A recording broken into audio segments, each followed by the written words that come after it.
أول شي أنا آسف أمي ما حطيت جيل على شعراتي. شو سر النكحة اليوم؟ الراحة النفسية.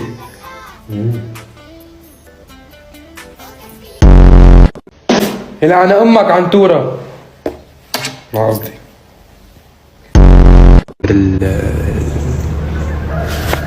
الذبان كان ماله متوفر ايه يا اسطى، اذا واحد اللي يحكي مصري شو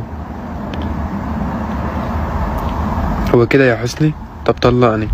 احا اكتر حاجة بحبها فيها هي ايه؟ عارف بس ما تقولش اوكي. المهم يم المطهر رش الملح 7 مرات. ايه 7 مرات. ايه 7 مرات. يلا كده وفي يا عم بتحسب يا اسطى. سرقت الدبابيس تبع امي.